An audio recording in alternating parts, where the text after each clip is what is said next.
Hello friends, कैसे हैं आप सब। आज हम करने जा रहे हैं हमारा शुरू जो सेशन होगा वो होगा कंप्यूटर के लिए। और सबसे बड़ी बात कि कंप्यूटर आती कहाँ कहाँ है। कंप्यूटर आपको देखने को मिलेगी आरआरबी के एग्जाम्स में, ठीक है, पीओ क्लर्क दोनों में, मेंस में, ठीक है। उसके अलावा आपको देखने को मिलेगी आरबीआई असिस्टेंट के एग्जाम में। इन दो एग्जाम में आपको कंप्यूटर देखने को मिलेगी, इसके अलावा आपको कहीं देखने को नहीं मिलेगी। तो हम क्या करेंगे, हम टू द पॉइंट चीज़ें पढ़ेंगे। बिल्कुल क्रिस्प नोट्स लाया हूं मैं आपके लिए, ठीक है। टू द पॉइंट चीज़ें पढ़ेंगे, जिससे क्वेश्चन आता है सिर्फ वही चीज़ पढ़ेंगे, उसकी डेप्थ में नहीं जाएंगे। क्यों? क्योंकि हमें सिर्फ अपने क्वेश्चन का सोल्यूशन ढूंढने से मतलब है। जितने लेवल का क्वेश्चन आता है उतने लेवल तक ही पढ़ाई करेंगे, ज़्यादा डीप नहीं जाएंगे, ठीक है। तो शुरू करते हैं। टोटल ये 10 से 11 या 12 लेक्चर्स भी हो सकते हैं, उससे ज़्यादा लेक्चर्स नहीं होंगे और छोटे छोटे पॉइंट्स होंगे। और जितने पॉइंट्स मैं दिखाऊंगा वो सारे पॉइंट्स आपको करने हैं, ठीक है। क्योंकि मैं ऑलरेडी काफ़ी छोटे नोट्स और काफ़ी क्रिस्प नोट्स लेके आया हूँ, उसमें से कुछ भी मिस नहीं करना। तो चैप्टर 1 में हम जो जो चीज़ें पढ़ने वाले हैं वो मैंने यहाँ पे मेंशन की हुई है। सबसे पहले हम इंट्रोडक्शन पढ़ेंगे, उसके बाद हिस्ट्री कंप्यूटर्स की और उनके हार्डवेयर और हार्डवेयर्स के कंपोनेंट्स पढ़ेंगे, ठीक है। सो हमारा सबसे पहला और सबसे बेसिक क्वेश्चन आता है कि कंप्यूटर जो वर्ड है वो आया कहाँ से, ठीक है। इससे दो क्वेश्चन बन सकते हैं, एक कि कंप्यूटर वर्ड आया कहाँ से, या दूसरा कंप्यूटर वर्ड जिस भी वर्ड से आया वो कौन सी लैंग्वेज थी, ठीक है। पहले का हो सकता है कि कंप्यूटर वर्ड कहाँ से आया, कंप्यूटरे, ठीक है, कंप्यूटरे से आया है हमारा कंप्यूटर वर्ड। और दूसरा वो क्या लैंग्वेज थी, वो लैंग्वेज थी लैटिन। तो इसी से हमारे दो निकल जाते हैं कि कंप्यूटर जो वर्ड है वो एक लैटिन वर्ड से आया है जिसका असली वर्ड था कंप्यूटरे, ठीक है। नेक्स्ट क्वेश्चन आ गया कि कंप्यूटर के कितने स्ट्रक्चर्स हैं, ठीक है। कंप्यूटर के 4 स्ट्रक्चर हैं, बेसिक स्ट्रक्चर की बात कर रहे हैं। क्या है वो? एक है इनपुट, एक है आउटपुट, एक है प्रोसेस और एक है स्टोरेज, ठीक है। Input, output, process, storage. Structure यानी कंप्यूटर के जो 4 बेसिक काम है वो क्या काम है। एक उसमें होता है इनपुट जाता है कंप्यूटर में, वो उसकी प्रोसेसिंग करता है। एक आउटपुट वो आपको डिस्प्ले कर देता है और एक अपनी मेमोरी में वो स्टोर कर देता है कि इन फ्यूचर अगर आपको फिर से वो आउटपुट देखना हो तो वो आपको स्टोरेज में से ही दिखा दे, ठीक है। तो ये 4 बेसिक स्ट्रक्चर हैं कंप्यूटर के। तीसरा क्वेश्चन आ गया कि कितने टाइप के कंप्यूटर होते हैं। तो 3 टाइप के कंप्यूटर होते हैं, एनालॉग, डिजिटल और हाइब्रिड। आपको मैं एक एग्जांपल बताता हूं। आपने वॉच देखी होगी, ठीक है। वॉच तो आपने सबने देखी होगी, घड़ियां तो हर कोई पहनता ही है। एक होती है सुई कांटे वाली घड़ी। डिजिटल में आपको टाइम कैसा दिखेगा, 11:30, ठीक है। जब 1 मिनट हो जाएगा फिर वहां पे आ जाएगा 31। और एनालॉग में कैसे दिखते हैं, ऐसे सुई, ऐसे 1 2 3 4 ऐसे बने होते हैं और सुई और कांटे होते हैं उसमें। तो ये आगे एनालॉग और दूसरा आ गया डिजिटल। तो यही होते हैं एनालॉग और डिजिटल कंप्यूटर। और थर्ड आ गया नए किस्म का हाइब्रिड। आजकल हाइब्रिड कंप्यूटर्स भी चले हुए हैं। वो क्या है, कैसे दिखते हैं, क्या काम करते हैं, उससे हमें मतलब नहीं है। मैंने आपको पहले ही बताया जितना हमसे पूछा जाएगा हम सिर्फ उतना ही पढ़ेंगे। चौथा क्वेश्चन आ गया कंप्यूटर की रेंज क्या है। ये थे टाइप्स, ये है रेंज, दोनों में कंफ्यूज मत होइएगा। ये जो 5 आप देख रहे हैं ये कंप्यूटर की रेंज है। शुरू करते हैं एम्बेडेड। सबसे पहले आता था एम्बेडेड। अगर आपसे पूछा जाए सबसे लोएस्ट प्रोसेसिंग किसकी होती थी, वो होती थी एम्बेडेड की। फिर आगे माइक्रो कंप्यूटर। इसका सबसे इंपॉर्टेंट पॉइंट है, क्वेश्चन क्या पूछा जाता है, जो पर्सनल कंप्यूटर्स होते हैं, जो हम अपने लैपटॉप्स या फिर जो घर पे पीसी लगाए होते हैं, जो पर्सनल कंप्यूटर होते हैं, वो कौन से वाले रेंज होती है, वो होती है माइक्रो कंप्यूटर। माइक्रो और मिनी में हमेशा यही कंफ्यूजन रहती है कि जो हमने घर पे पीसी लगाए हुए हैं वो माइक्रो होते हैं या मिनी होते हैं। तो याद रखना जो हम घर पे लगाते हैं वो होते हैं माइक्रो कंप्यूटर, ठीक है। यहां से आपको एक फुल फॉर्म भी मिल गई, पीसी यानी पर्सनल कंप्यूटर। अच्छा, थर्ड पॉइंट आ गया मिनी कंप्यूटर। अब इसमें क्या होता है, लार्ज डाटा को, सबसे ज्यादा नहीं, बहुत ज्यादा लार्ज भी नहीं, पर इन दोनों के कंपैरेटिवली जो एम्बेडेड और माइक्रो कंप्यूटर है इनके कंपैरेटिवली ज्यादा प्रोसेस को ये ज्यादा डेटा को ये प्रोसेस कर सकते हैं। फिर आते हैं मेन फ्रेम कंप्यूटर। ये और ज्यादा बड़े डाटा को प्रोसेस कर सकते हैं, जैसे कि गवर्नमेंट डिपार्टमेंट्स में आप देख सकते हैं, जैसे कि बैंक्स में देख लीजिए कितने सारे कस्टमर होते हैं और उनका डेटा होता है, लाइक उनका नाम, फिर उसके बाद सन ऑफ, ठीक है, उसके बाद उसका केवाईसी में आता है पैन, आधार, ये सब डला होता है, उसने कितनी ट्रांजेक्शन्स की हैं वो सब की इंफॉर्मेशन होती है। आप किसी भी बंदे की किसी भी डेट की ट्रांजैक्शन दे सकते हैं। फॉर एग्जांपल आपको मन कर रहा है कि ये अकाउंट जो है 2012 में खुला है, तो 2012 में दिसंबर में 22 तारीख को इसने कौन कौन सी ट्रांजैक्शन की थी, वो इंफॉर्मेशन भी कंप्यूटर में लोडेड होती हैं। तो इतने ज्यादा जो डेटा है उसको स्टोर करने के लिए, उसको प्रोसेस करने के लिए जो कंप्यूटर यूज होते हैं वो मेन फ्रेम होते हैं। फिर आ जाते हैं सुपर कंप्यूटर। ये सबसे ज्यादा कॉस्टलीस्ट होते हैं, ये सबसे ज्यादा डेटा को प्रोसेस कर सकते हैं। एक सीधी सी बात, जो सबसे ज्यादा डेटा को प्रोसेस कर सकता होगा वो सबसे ज्यादा कॉस्टली होगा। ठीक है, तो ये तो आप लगा लो अपने दिमाग में, ये चीज बिठा लो कि सबसे ज्यादा कॉस्टलीस्ट कौन सा होगा। सबसे ज्यादा कॉस्टलीस्ट होगा सुपर कंप्यूटर। क्यों? क्योंकि वो सबसे ज्यादा डेटा को प्रोसेस कर सकता होगा, और ज्यादा तो कर ही सकता होगा, उसके साथ वो फास्ट भी कर लेगा। ठीक है, और ये कहां यूज होते हैं? ये वेदर फॉरकास्टिंग में यूज होते हैं। ठीक है, ये आगे हमारे पास 5 रेंज। फिर से बता देता हूं, एम्बेडेड सबसे छोटा, सुपर कंप्यूटर सबसे बड़ा, माइक्रो कंप्यूटर जो हम घर में यूज करते हैं जिनको पीसी भी कहते हैं, फिर मिनी कंप्यूटर, मेन फ्रेम जो हम बैंक्स, गवर्नमेंट्स, डिपार्टमेंट या फिर एयरपोर्ट्स में यूज करते हैं। तो 5 आगे हमारी ये रेंज। तो अब सुपर कंप्यूटर्स के रिलेटेड कुछ क्वेश्चंस हैं, काफी इंपॉर्टेंट क्वेश्चंस है। वर्ल्ड का यहां पे देखिए, वर्ल्ड का सबसे पहला सुपर कंप्यूटर कौन सा था? क्रे के, CRAY क्रे के। ठीक है, ये वर्ल्ड का सबसे पहला था। इंडिया का सबसे पहला कौन सा था? परम 8000। परम वर्ड तो आपको याद रखना ही है, जो इंडिया के होंगे उसमें परम वर्ड तो होगा ही। आपने आगे की चीज देखनी है, वो है 8000। ठीक है, इंडिया का पहला सुपर कंप्यूटर जो वेदर फॉरकास्टिंग करने में सक्षम रहा था, ठीक है, वो था मिहिर। सबसे पहला कंप्यूटर जो सुपर कंप्यूटर बनाया गया था वो था 8000, और जो वेदर फॉरकास्टिंग के लिए यूज हुआ था वो था मिहिर। दोनों में कंफ्यूजन नहीं होनी चाहिए। Then comes first computer developed in India, Siddharth. ठीक है, first computer developed in India, Siddharth. फिर आता है इंडिया का लेटेस्ट सुपर कंप्यूटर। 2020 की बात चल रही है, तो लेटेस्ट सुपर कंप्यूटर इंडिया का कौन सा है? परम सिद्धि। देखो, परम तो आपका वहां पे रहना ही रहना है, आपको बस आगे का नाम याद रखना है, परम सिद्धि।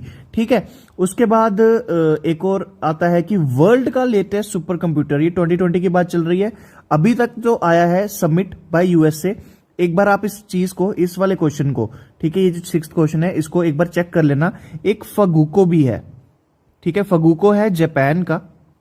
तो ये चीज आप चेक कर लेना कि समिट लेटेस्ट है या फिर फगुको लेटेस्ट है, ये मैं आप पे ही छोड़ रहा हूं। ठीक है, तो लेटेस्ट कौन सा है फिलहाल के लिए? तो समिट है या फगुको है, वो आप देख लेना। सुपर कंप्यूटर का एक और नाम है, उसको क्या कहते हैं? नंबर क्रंचियर। ठीक है, ये चीजें तो ये भाई आपको सीधा सीधा रटनी है। ठीक है, मैंने क्वेश्चन आपको एक ही उस पीडीएफ में बना के, एक ही स्लाइड में बना के दे दिए हुए हैं, ये आपको रटनी है। मैंने आपको एक ही स्लाइड में ऐसे बना दी कि कंप्यूटर का पहला कौन सा है, इंडिया का पहला कौन सा है, लेटेस्ट कौन सा है वर्ल्ड का, और लेटेस्ट कौन सा है इंडिया का। ठीक है, तो नेक्स्ट आता है कि स्पीड ऑफ सुपर कंप्यूटर वो होती है फ्लॉप्स में, और फ्लॉप्स की फुल फॉर्म भी नीचे दी गई है कि फ्लोटिंग पॉइंट ऑपरेशन पर सेकेंड। तो ये जो पूरा पेज है, ठीक है, इसमें समझाने वाला कुछ नहीं है, ये 8 क्वेश्चन है, ये 8 क्वेश्चन आपको रटने हैं। अब आ जाता है कंप्यूटर का हार्डवेयर। ठीक है, कंप्यूटर के हार्डवेयर क्या होता है? हार्डवेयर, सबसे पहली बात की हार्डवेयर होता क्या है? हार्डवेयर वो फिजिकल डिवाइसेस होते हैं जिनको हम कंप्यूटर में टच कर सकते हैं। ठीक है, जैसे कि कंप्यूटर की स्क्रीन, वो भी एक हार्डवेयर है, माउस हार्डवेयर है, कीबोर्ड हार्डवेयर है, जो भी चीजें, जितनी भी चीजें हम कंप्यूटर की टच कर पा रहे हैं वो सब हार्डवेयर है। ठीक, अब हार्डवेयर भी 2 टाइप्स के होते हैं, एक है इनपुट डिवाइस, एक है आउटपुट डिवाइस। ठीक है, तो इनपुट डिवाइस और आउटपुट डिवाइस की बात करें तो इनपुट डिवाइस में क्या क्या आते हैं? वो चीजें जिसके थ्रू आप कंप्यूटर को कमांड दे रहे हो। फॉर एग्जाम्पल, आप कंप्यूटर पे एक अल्फाबेट डिस्प्ले कराना चाहते हो N, या फिर चलो पूरा का पूरा वर्ड ही डिस्प्ले करवाना चाहते हो, जैसे लगा लो आप नितेश। ये एक वर्ड है जो आप अपने कंप्यूटर पे डिस्प्ले करवाना चाहते हो, तो उसके लिए आपको इनपुट देना पड़ेगा। किसके थ्रू दोगे? कीबोर्ड के थ्रू दोगे। पहले आप N दबाओगे, फिर आप I, फिर T, फिर E, फिर S, फिर H। यानी कि आपने कंप्यूटर को कमांड किसके थ्रू दी? कंप्यूटर को कमांड दी आपने कीबोर्ड के थ्रू। तो कीबोर्ड आ गया हमारा इनपुट डिवाइस, क्योंकि कीबोर्ड के थ्रू आपने कंप्यूटर को जो कमांड दी है, और उसने इन रिजल्ट आपको अपनी स्क्रीन पर ये वर्ड डिस्प्ले करा दिया। तो जो कंप्यूटर आपको दिखा रहा है, जो कंप्यूटर आपको एज ए रिजल्ट दे रहा है, वो होगा आउटपुट, और जिस चीज के थ्रू वो रिजल्ट आ रहा है वो आपको आ जाएगा आउटपुट डिवाइस। ठीक है, इनपुट डिवाइस वो जिसके थ्रू आप कंप्यूटर को कमांड दे रहे हो, आउटपुट डिवाइस वो जिसके थ्रू आपकी दी हुई कमांड का कंप्यूटर आपको रिजल्ट दे रहा है। ठीक है, अब देख लेते हैं, अगर मैं आपसे पूछूं कि माउस क्या है? माउस इनपुट डिवाइस है, क्योंकि आप किसी भी, जैसे एक फोल्डर ही खोलना है, तो फोल्डर को खोलने के लिए आप क्लिक करोगे, तो क्लिक आपने किसके थ्रू किया, माउस के थ्रू किया। आपने कंप्यूटर को कमांड दी कि इस फोल्डर को खोलने के लिए मैं डबल क्लिक कर रहा हूं। एज ए रिजल्ट वो अपना फोल्डर खोल के आपको मॉनिटर पे दिखा देगा। तो मॉनिटर हो गया हमारा आउटपुट डिवाइस और इनपुट डिवाइस हो गया हमारा माउस। तो यही है बेसिक इनपुट डिवाइसेस का। तो मैंने यहां पे लिखे भी हैं जैसे कि कीबोर्ड, माउस, टच स्क्रीन, जैसे मोबाइल में होता है टच स्क्रीन। अच्छा, अब ये थोड़ी सी कंट्रोवर्सी भी क्या कहते हैं, कंट्रोवर्सी आता है। क्यों? क्योंकि टच स्क्रीन जो है बेसिकली तो वो स्क्रीन ही है। अगर आप अपने मोबाइल पर किसी भी ऐप को टच करते हो, इंस्टाग्राम लगा लो, इंस्टाग्राम को टच करते हो तो इंस्टाग्राम ओपन हो जाता है। अब जब वो इंस्टाग्राम ओपन होता है तो वो कहां ओपन होता है, आपकी ही स्क्रीन पर ओपन होता है। तो देखा जाए तो आपकी मोबाइल स्क्रीन आउटपुट भी है, क्योंकि आपने जो उसको कमांड दी वो आपकी मोबाइल स्क्रीन ने ही दिखाई। और मोबाइल स्क्रीन जो है वो इनपुट डिवाइस भी है। क्यों? क्योंकि आपने मोबाइल स्क्रीन पर ही टच किया, अपनी कमांड जो है मोबाइल स्क्रीन पर ही दी और उसने वो आपकी कमांड एक्सेप्ट करके आपको रिजल्ट दिखाया। तो मोबाइल जो टच स्क्रीन है ये थोड़ा कंट्रोवर्सी क्रिएट करता है कि ये इनपुट डिवाइस है या आउटपुट डिवाइस है। इसको लेके थोड़ा सेंसिटिव रहना। बाकी मुझे लगता नहीं है टच स्क्रीन के बारे में एग्जाम में पूछा भी जा सकता है। फिर आ गया माइक्रोफोन। माइक्रोफोन वो होता है माइक, जिसको हम कहते हैं ना माइक। आप उस पर कुछ बोलते हो और वो रिकॉर्डिंग करता है या जो भी करता है, किसी कॉल, जब आपने कॉल मिलाई हुई है आप बोलते हो तो सामने वाले को सुनाई देता है। वो किसके थ्रू होता है? आप इनपुट कहां देते हो? आप देते हो माइक में। अब यहीं से देखिए कि अगर माइक इनपुट है, ठीक है, माइक में आप बोलते हो तो आपको सुनाई कहां से देता है? सुनाई आपको देता है स्पीकर से। तो स्पीकर क्या होगा? आउटपुट डिवाइस होगा। ठीक है, कैसे रिलेशन निकल रहे हैं। बार कोड रीडर वो भी इनपुट है क्योंकि वो स्कैन करता है। ठीक है, जो भी चीज स्कैन करती है वो इनपुट ही होगी। फिर ऑप्टिकल मार्क रीडर आ गया एक, ओएमआर। ओएमआर की आपको फुल फॉर्म आ सकती है, तो आप ओएमआर को पे फुल फॉर्म पे ध्यान दीजिए, ऑप्टिकल मार्क रीडर। फिर आ गया कैमरा, क्योंकि आप फोटो क्लिक करते हो, फिर वो फोटो जो है आपके कैमरे में स्टोर हो जाती है और वो आपको कैमरे की स्क्रीन के थ्रू डिस्प्ले होती है। तो कैमरे की स्क्रीन आ गई आउटपुट और कैमरा एज इन होल आ गया इनपुट। ठीक है, और लास्ट आ गया लाइट पेन। ये आप इनपुट डिवाइस याद कर लीजिए, नीचे मैंने आउटपुट डिवाइस दिए हुए हैं, ये दोनों चीजें याद कर लीजिए। नेक्स्ट हमारा पार्ट आता है types of keys in keyboard. ठीक है, types of keys in keyboard, ये काफी इंपॉर्टेंट है। देखिए इसमें नंबर की और अल्फाबेट की तो आपको सीधा सीधा पता चलेगी कौन सी होंगी। अल्फाबेट वो जिनपे ABCD वगैरह लिखा होगा, नंबर कीज वो जिनमें 1 2 3 4 लिखा होगा। इतनी चीज क्लियर है। नंबर कीज और अल्फाबेट कीज तो आपको सीधा सीधा पता चल गई। फिर आती है हमारी नेविगेशन की। नेविगेशन क्या होता है? आप अब देखिए गूगल मैप्स जो है वो क्या है? नेविगेशन है। क्यों? क्योंकि वो आपको डायरेक्शन बताता है कि फॉरवर्ड डायरेक्शन में जाना है, बैकवर्ड डायरेक्शन में, लेफ्ट या राइट। तो अगर हम कंप्यूटर की बात करें, जो बच्चे गेम्स वगैरह खेलते होंगे उनको पता होगा, जैसे रेसिंग गेम खेल रहे हो आप, तो गाड़ी जब चलाते थे तो आपको फॉरवर्ड जाने के लिए आगे का एरो, ब्रेक मारने के लिए पीछे का, राइट और लेफ्ट जाने के लिए राइट लेफ्ट वाले एरो। तो इसी से हम कंक्लूड कर सकते हैं कि नेविगेशन कौन से होंगे? जो एरो कीज होती हैं, जो ऐसे बनी होती है ना कंप्यूटर पे, ये चारों कीज बनती हैं हमारी नेविगेशन कीज। तो आपसे सीधा क्वेश्चन ये भी आ सकता है कि नंबर ऑफ नेविगेशन कीज हमारी कितनी है? तो 4 हैं। ठीक है, ऐसे करके क्वेश्चन पूछ सकते हैं। फिर आगे फंक्शन कीज। फंक्शन आपको पता चल गया, F1 से लेके F12 तक जो भी कीज होती हैं वो फंक्शन कीज होती हैं। फिर आती हैं लॉक कीज, कैप्स लॉक और नम लॉक, बस यही 2 कीज होती हैं। इनका फंक्शन क्या होता है? कैप्स लॉक जब आप दबाओगे तो जो A अल्फाबेट ऐसे दिख रहा है वो A अल्फाबेट ऐसे दिखने लगेगा। ठीक है, और जब तक आप कैप्स लॉक को ऑफ नहीं करोगे, आप जितने भी अल्फाबेट टाइप करोगे वो बड़े ही दिखेंगे, ABCD ऐसे। जब आप कैप्स लॉक ऑफ कर दोगे तो ये BCD ऐसे करके दिखने लगेंगे। और नम लॉक क्या होता है? नम लॉक आपको पता है हमारा कीबोर्ड होता है कुछ ऐसा। ठीक है, यहां पर होती है हमारी नंबर की कीज 1 से लेके 9 तक, है ना, और यहां ऊपर होती है हमारी फंक्शन कीज एंड ऑल।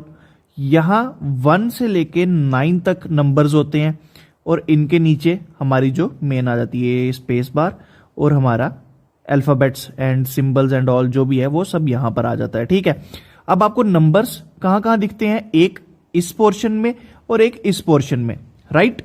इस पोर्शन वाले नंबर्स तो आपको हर टाइम एक्सेसिबल होते हैं, आप जब भी दबाओगे। अब अगर आपने 1 दबाया आपको स्क्रीन पे 1 दिख जाएगा। पर ये वाला जो पोर्शन है हमारा, अगर आपको इन पे बनी हुई कीज को एक्सेस करना है तो आपको नम लॉक ऑन करना ही करना पड़ेगा। सो यहां वाली कीज को एक्सेस करने के लिए आपको किस बटन को दबाना है? नम लॉक को। ठीक है, आई होप आपको कैप्स लॉक और नम लॉक में भी डिफरेंस समझ आ गया। उसके बाद आता है मॉडिफायर कीज। मॉडिफायर कीज क्या क्या होती हैं? यहां पे मैंने लिखा हुआ है शिफ्ट, कंट्रोल, ऑल्ट, टैब, ये होती है मॉडिफाई कीज। फिर आ जाती है होम की। होम आपको दिख रहा है, आपको होम से ही पता चल रहा है जहां से आप निकलते हो। जैसे सुबह सुबह आप अपने घर से कहीं के लिए निकलते हो, अपने ऑफिस के लिए, अपने स्कूल के लिए, जहां आप शाम को वापस आते हो वो होता है आपका घर। तो होम की से आप ऐसे याद रख लीजिए कि जहां से आपने किसी भी चीज के लिखने की शुरुआत की, कंप्यूटर में तो टाइपिंग ही होगी, करोगे आप, ठीक है। किसी भी पैराग्राफ या किसी भी लाइन की लिखने की शुरुआत की, अगर आपको वापस उस लाइन की स्टार्टिंग में जाना है, क्योंकि जहां से आपने शुरुआत की वहां पर अगर आपको वापस जाना है तो होम की। एंड की, जितना भी आपने लिखा है, ठीक है, उसके एंड तक जाना है तो एंड की। फिर पेज अप, पेज अप को आपको सामने पता चल रहा है कि पिछले पेज पे ले जाएगा, और पेज डाउन आपको सीधा पता चल रहा है कि नेक्स्ट पेज पे ले जाएगा। पेज अप यानी ऊपर वाला पेज यानी पिछला पेज, पेज डाउन यानी नीचे वाला पेज यानी अगला पेज। तो पेज अप और पेज डाउन खुद को खुद ही डिफाइन कर देते हैं।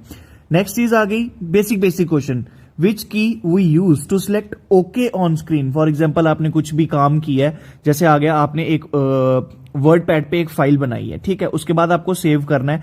तो जैसे ही आप क्रॉस करने तो उससे पहले आता है ऐसे एक बॉक्स आता है, उधर आता है do you want to save the data, यहां पर आता है यस, यहां पर आता है नो। तो यस पे ना ऐसे ऐसे करके एक हाईलाइट बना होता है अगर आपने सेव करना होता है डेटा। इस हाईलाइट को सिलेक्ट करने के लिए अगर आप माउस यूज नहीं करना चाहते, आप सीधे एंटर की दबाओगे तो इसका मतलब है कि आपने इस वाले बॉक्स को सिलेक्ट कर लिया, यानी ओके कर दिया इस वाले बॉक्स को।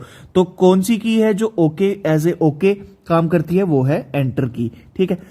नेक्स्ट आ गया विच की इज ऑल्सो कॉल्ड कॉम्बिनेशन की। तो वो आती है शिफ्ट की। शिफ्ट की कौन सी होती है, मॉडिफायर की, अभी पढ़ाया जस्ट मैंने, ठीक है। शिफ्ट की होती है मॉडिफायर की, और उसको कॉम्बिनेशन की क्यों कहते हैं। देखिए, अगर हमारे पास होते हैं कंप्यूटर में ऐसे नंबर्स होते हैं, मैंने जो आपको बताया, जिनको एक्सेस करने के लिए हमें नंबर लॉक की जरूरत नहीं पड़ती, वो जो ऊपर होते हैं वो ऐसे होते हैं। इन्हीं नंबर्स पे सिंबल्स भी बने होते हैं, ठीक है, इन्हीं नंबर्स पे हमारे पास सिंबल्स भी बने होते हैं। तो अगर इन सिंबल्स को एक्सेस करना है, अगर हम ऐसे नॉर्मल 1 दबाएंगे तो स्क्रीन पे हमें 1 ही डिस्प्ले होगा, पर 1 के साथ अगर ये वाला सिंबल बना है तो इस सिंबल को एक्सेस करने के लिए हम क्या करेंगे, हम शिफ्ट को दबाएंगे। तो शिफ्ट की का कॉम्बिनेशन दबाया और फिर ये वाला बटन हमने दबाया तो हमें ये सिंबल दिखा।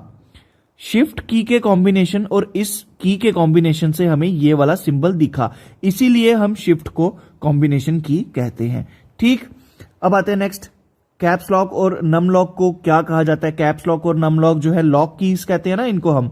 इसके अलावा इसका और क्या नाम होता है, इसको कहते हैं टॉगल कीज। तो आपको सीधा भी ये कह सकते हैं कि जो हमारी लॉक कीज होती हैं उनका दूसरा नाम क्या है, उनका दूसरा नाम है टॉगल कीज। उसके बाद आ गया ऑप्टिकल स्लैश लेजर माउस कब इन्वेंट हुआ था और किसने इन्वेंट किया था। ये इन्वेंट हुआ था 1999 में और इसको इन्वेंट किया था माइक्रोसॉफ्ट ने, ठीक है। आपको पता है 2 टाइप के माउस थे। जो पुराने माउस थे उसमें बॉल होती थी नीचे, ठीक है। बड़ी बार हमने तो अपने भाई स्कूल के कंप्यूटर के माउस तोड़ के उनमें से बॉल्स भी निकाली हुई हैं, ठीक है, कन्फेशन पर आजकल जो माउस आ रहे हैं वो होते हैं लेजर वाले। लेजर वाले यानी उनके नीचे एक लाइट होती है, ठीक है।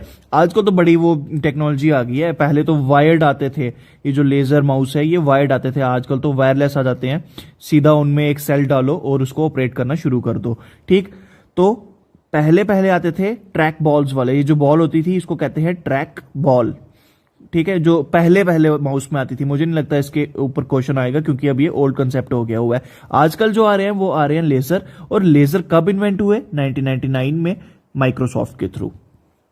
अब आ जाता है माउस का कंसेप्ट, जो अभी मैं बता ही रहा था जस्ट, माउस का कंसेप्ट भी आ गया।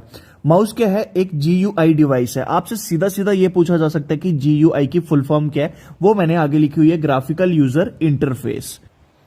एक बार फिर सुन लो, ग्राफिकल यूजर इंटरफेस।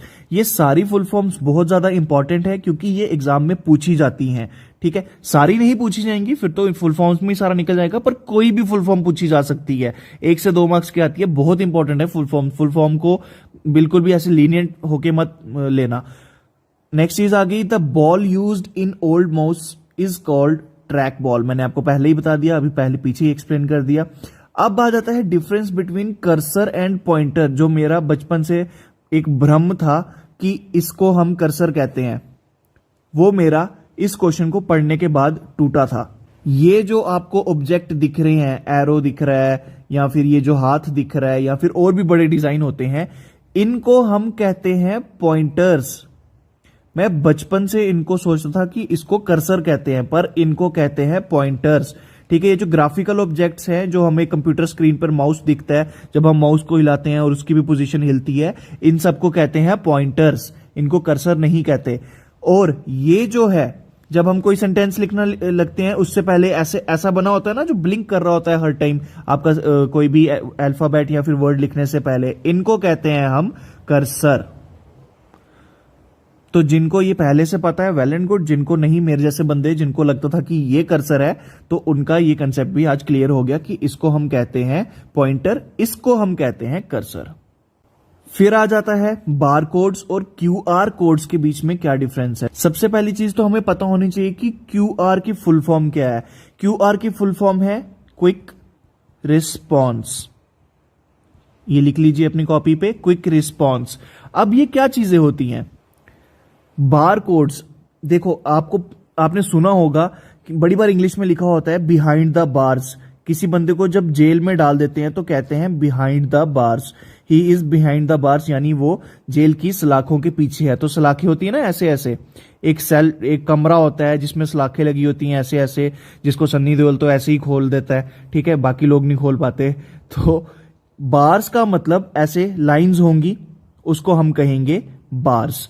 तो इधर आपको दिख रहा है लाइंस, तो इससे आप बता सकते हैं कि बार कोड्स कौन से होंगे। बार कोड्स होंगे ये, जहां हमें ऐसे ऐसे लाइंस दिख रही हैं। नेक्स्ट आते हैं क्यूआर कोड्स। मैंने आपको फुल फॉर्म बता दी, क्यूआर की है क्विक रिस्पॉन्स। और ऐसे पैटर्न ऑफ ब्लॉक्स, ये जो दिख रहे हैं ना, ये ब्लॉक्स दिख रहे हैं आपको, छोटे छोटे ब्लॉक्स हैं, इसके ब्लॉक्स के पैटर्न्स को हम कहते हैं क्यूआर कोड्स, और लाइंस के पैटर्न को हम कहते हैं बार कोड। तो आई होप आपको इन दोनों के बीच का डिफरेंस भी पता चल गया होगा।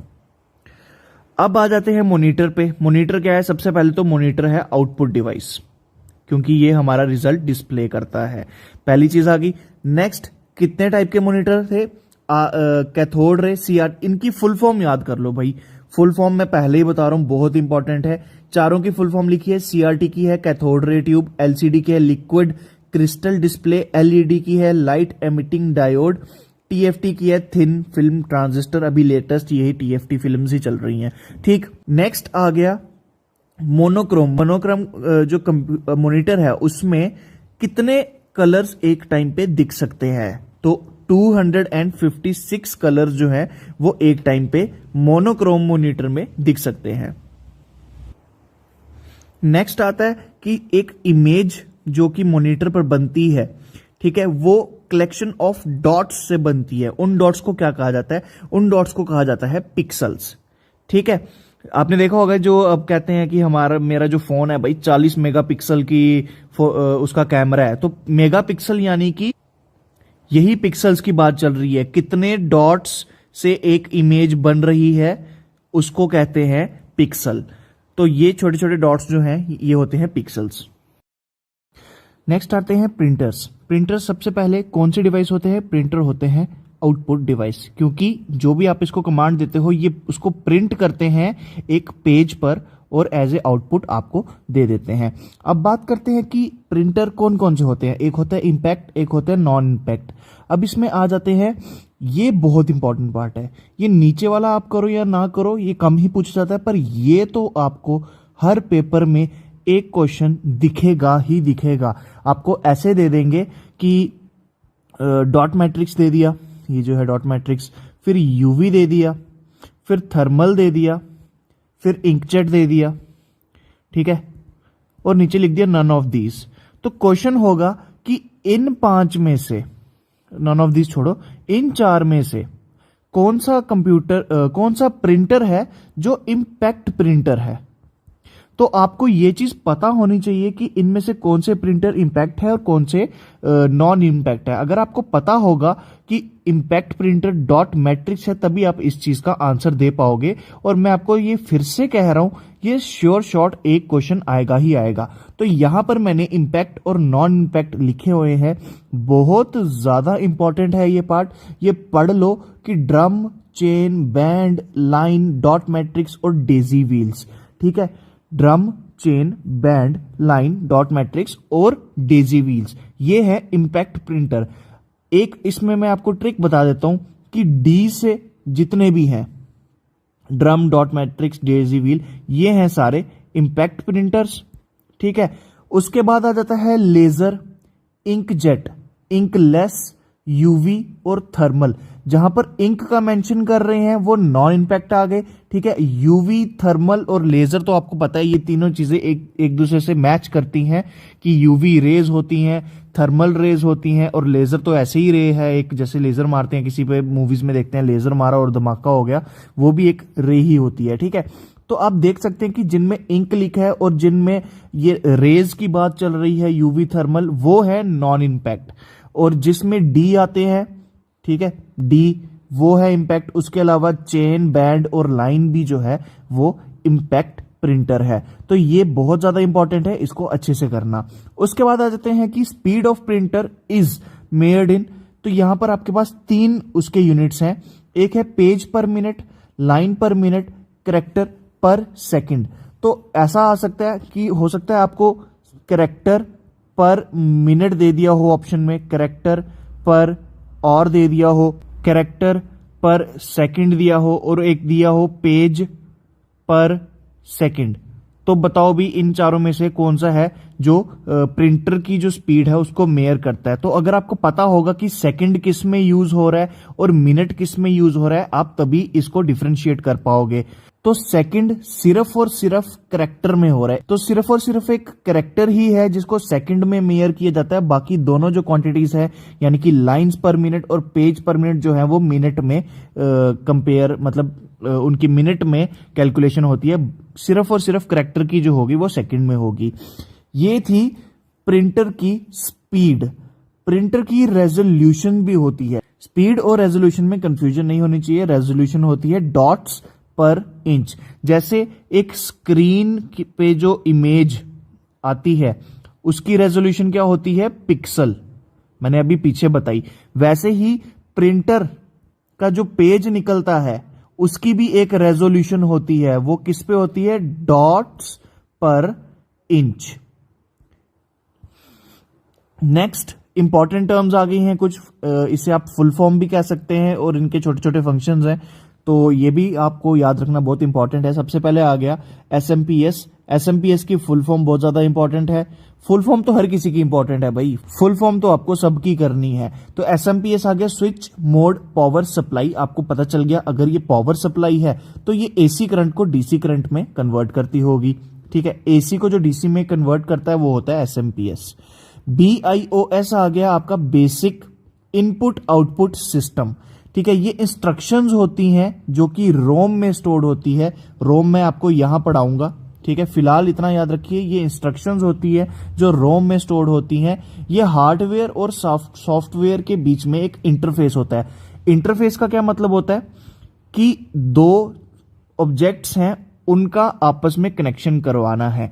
तो आ गया बेसिक इनपुट आउटपुट सिस्टम। क्या है, एक इंटरफेस है जो कि हार्डवेयर और सॉफ्टवेयर के आपस में कॉन्टेक्ट करने के काम आता है। फिर आ गया रोम। रोम में क्या, ये इंस्ट्रक्शन स्टोर्ड होती हैं। रोम क्या आ गया, रीड ओनली मेमोरी, जो आप सिर्फ रीड कर सकते हैं, उसमें डाटा जो है वो परमानेंटली स्टोर होता है। अब इस चीज को आपने कैसे याद रखना है, एक स्क्रीन पर कुछ लिखा हुआ है, आप इसको सिर्फ रीड कर सकते हैं, आप इसको ऑल्टर, इसको चेंज या मॉडिफाई नहीं कर सकते। तो कंप्यूटर को पता है कि ये जो चीज आप रीड कर रहे हो इसको आप चेंज तो कर नहीं सकते, तो कंप्यूटर उसको अपने पास परमानेंटली स्टोर करके रख लेगा, क्योंकि भाई इसको तो कोई चेंज नहीं कर सकता। अगर कोई इसको चेंज करेगा तो मुझे एफर्ट मारना पड़ेगा, फिर मुझे नया वाला स्टोर करना पड़ेगा, पिछला वाला डिलीट करना पड़ेगा। तो इसलिए जिस भी चीज को ऑल्टर किया जा सकता है, कंप्यूटर उसको परमानेंटली स्टोर नहीं कर रहा, वो उसी चीज को स्टोर कर रहा है जिसको आप ऑल्टर नहीं कर सकते। तो रीड ओनली मेमोरी, जिसको आप सिर्फ रीड कर सकते हो, उसको कंप्यूटर परमानेंटली स्टोर कर रहा है। फिर रोम जो है वो नॉन वॉलेटाइल होती है। नॉन वॉलेटाइल का मतलब जब आप कंप्यूटर को ऑफ कर दोगे तो डाटा जो होगा वो लॉस नहीं होगा। ठीक है, कैसे? देखिए, फॉर एग्जांपल आपने कंप्यूटर के सी फोल्डर में एक इमेज रखी हुई है, इमेज स्टोर की हुई है, अचानक से आपका कंप्यूटर बंद हो गया, तो वो जो इमेज है वो तो तब भी उस फोल्डर में रहेगी, वो अपने आप डिलीट तो नहीं होगी। वहीं आप एक वर्ड पैड पे कुछ लिख रहे हो, ठीक है, अभी आपने इस फाइल को सेव नहीं किया, अभी आप लिख ही रहे हो, अचानक से कंप्यूटर बंद हो गया, जब आप वापस कंप्यूटर ऑन करोगे ये जो डेटा है ये पूरा गायब हो चुका होगा, आपको फिर से मेहनत करके फिर से इसे बनाना होगा। तो वो चीज जो कंप्यूटर के अचानक से बंद हो जाने पर भी लॉस नहीं होती, वो आ गई, वो स्टोर होती है रीड ओनली मेमोरी में। और रैम में वॉलेटाइल चीजें हैं, जैसा कि मैंने आपको बताया, जो अभी आधा अधूरा काम चल ही रहा था और कंप्यूटर के बंद होते ही वो गायब हो गया, तो वो चीजें स्टोर होती है रैम में। प्रोग्राम्स करंटली एग्जीक्यूटिंग स्टोर, वही मैंने जो आपको बताया, जो अभी एग्जीक्यूट हो ही रही हैं पर अचानक से कंप्यूटर बंद हो गया और वो लॉस होगी, तो वो स्टोर होंगी रैम में। रैम की फुल क्या है? फुल फॉर्म है रैंडम एक्सेस मेमोरी, यानी कि कोई भी बंदा उसको मेमोरी को एक्सेस कर सकता है। अगर कोई भी बंदा एक्सेस करता है तो वो उस पर पंगे करते रहेगा, वो डेटा को ऑल्टर कर देगा, क्योंकि कोई भी बंदा जो है वो उसको एक्सेस कर सकता है। तो कंप्यूटर जो है इसको परमानेंटली अपने अंदर स्टोर नहीं करता। रैम में जो डेटा होगा वो परमानेंटली स्टोर नहीं होगा, रोम में जो डेटा होगा वो परमानेंटली स्टोर होगा। आई होप ये आपको समझ आ गया हो। फिर आते हैं हार्डवेयर, मैं आपको बता चुका हूं हार्डवेयर क्या है। अब आते हैं सॉफ्टवेयर। सॉफ्टवेयर आ गई वो चीजें जिसको आप कंप्यूटर में एक्सेस तो कर सकते हो पर आप उसको फिजिकली टच नहीं कर सकते। जैसे कि आपने सुना होगा ड्राइवर्स। ड्राइवर्स होते हैं जैसे आप कुछ भी लोड करते हो, फॉर एग्जांपल आपने एक माउस कंप्यूटर के साथ अटैच किया हुआ है, ऐसा थोड़ी है कि आपने सिर्फ माउस की केबल यूएसबी वाले पोर्ट पे लगाई और माउस चल पड़ा, उसका बेशक ड्राइवर्स हो कंप्यूटर में इंस्टॉल्ड या ना हो, ऐसा नहीं होता। हर चीज को, हर हार्डवेयर को रन करने के लिए ड्राइवर्स चाहिए, जो कि उसमें कंप्यूटर के अंदर लोड होते हैं। ड्राइवर्स को आप फिजिकली टच नहीं कर सकते। तो ये सब चीजें आती हैं सॉफ्टवेयर। अब जैसे कि एडोब फोटोशॉप है, जो फोटोज वगैरह खींचते हैं उनको पता होगा एडोब फोटोशॉप, वो क्या है? एक एप्लीकेशन है, तो वो कंप्यूटर में आप इंस्टॉल करते हैं, वो एक सॉफ्टवेयर है, वो हार्डवेयर नहीं है। तो यहां पर मैंने लिखा हुआ है जो कि प्री इंस्टॉल होते हैं या फिर जिनको एक्सटर्नल डिवाइस से इंस्टॉल किया जाता है, यहां पर मैंने लिखा भी हुआ है जिसको हम टच नहीं कर सकते, उनको कहते हैं हम सॉफ्टवेयर। एग्जांपल में एडोब विंडोज हम इंस्टॉल करते हैं, जब कहते हैं ना कि अब मैं विंडोज 7 से बोर हो गया हूं भाई, विंडोज 10 इंस्टॉल करते हैं अपने कंप्यूटर पे, तो वो भी एक सॉफ्टवेयर है। फिर हो गया इंटरनेट एक्सप्लोरर, पेंट। अब आ गया हमारे पास टाइप्स ऑफ सॉफ्टवेयर। अभी सॉफ्टवेयर की हमने जस्ट बात की, सॉफ्टवेयर की भी टाइप्स होती हैं, application, system, utility.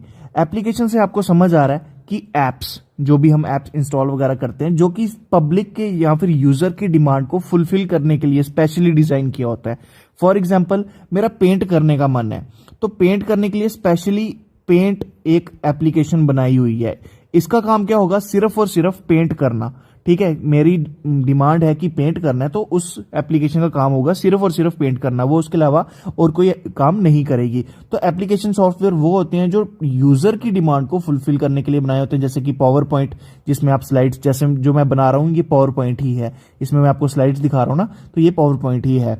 MS office, ये सब हो गए हमारे एप्लीकेशन सॉफ्टवेयर। फिर आ गया system software, design to run computer hardware and application program, यानी कि कंप्यूटर के हार्डवेयर को, मैंने बताया था जैसे ड्राइवर्स, हर चीज को चलाने के लिए ड्राइवर्स चाहिए, कंप्यूटर के हार्डवेयर को चलाने के लिए ड्राइवर्स चाहिए, तो वो क्या आएंगे? वो आएंगे सिस्टम सॉफ्टवेयर में। तो किसी भी चीज को चलाने के लिए जो भी सॉफ्टवेयर यूज हो रहा है वो आ जाएगा सिस्टम सॉफ्टवेयर में। फिर आ गए यूटिलिटी सॉफ्टवेयर, ये एनालाइज करते हैं, कॉन्फ़िगर करते हैं, ऑप्टिमाइज करते हैं और कंप्यूटर को मेंटेन करने में हेल्प करते हैं। तो कौन होगा? एंटीवायरस हो गया, फायर वॉल्स हो गई, ये सब आता है हमारा यूटिलिटी सॉफ्टवेयर में। सो इसी के साथ हमारे टाइप्स ऑफ सॉफ्टवेयर भी खत्म होते हैं।